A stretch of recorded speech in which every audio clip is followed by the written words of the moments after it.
Janasena మెలుకో. BJP జోరు, జనసేన ఎక్కడ? విశాఖ జిల్లాలో అత్యంత బలమైన క్యాడర్ ఉన్న జనసేన పార్టీ నియోజకవర్గం ఇన్ఛార్జ్లను నియమించకపోవడంతో జనసైనికులు నిరుత్సాహానికి గురవుతున్నారు. ఎలమంచిలి, చోడవరం నియోజకవర్గాలలో జనసేన పార్టీ అభ్యర్థులే పంచాయతీ ఎన్నికలను భుజస్కంధాలపై వేసుకుని మోస్తుంటే మిగతా నియోజకవర్గంలో ఇన్ఛార్జ్లు లేకపోవడంతో జనసైనికులు ఒంటరిగా మిగిలిపోయే పరిస్థితి ఏర్పడింది.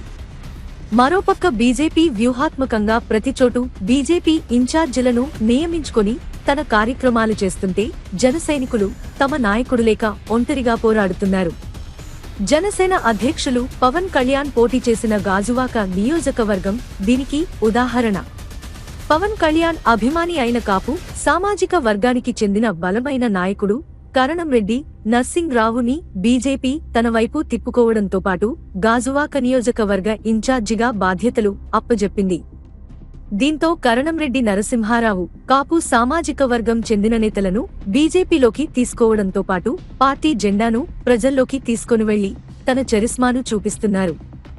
గాజువాక నియోజకవర్గం చెందిన జనసేన పార్టీకి చెందిన మరో బలమైన నేత కోన తాతారావుకు జనసేన పార్టీ రాష్ట్ర బాధ్యతలు అప్పజెప్పడంతో గాజువాకలో తిరిగే అవకాశం తక్కువగా కనిపిస్తోంది. గాజువాక నియోజకవర్గంలో 2-3 వార్డులో తప్ప జనసేన పార్టీ నాయకులు కనిపించకపోవడంతో దిశ మార్చే జనసైనికులు వారి దారి తెలియక నాయకుడు మాట కోసం ఎదురుచూస్తున్నారు. ఇప్పటికైనా జనసేన నియోజకవర్గ ఇన్ఛార్జీలను ప్రకటించకపోతే ఎన్నికలు వచ్చే సమయానికి ఆలోచించిన సమయముండదు. ప్రతిపక్షాలు జెండాలు మోయడం తప్ప ఏమీ చేయలేని పరిస్థితి ఏర్పడుతుంది. ఇప్పటికైనా జనసేన రాష్ట్ర నాయకులతో పాటు జిల్లా నాయకులు మేలుకోవాలి.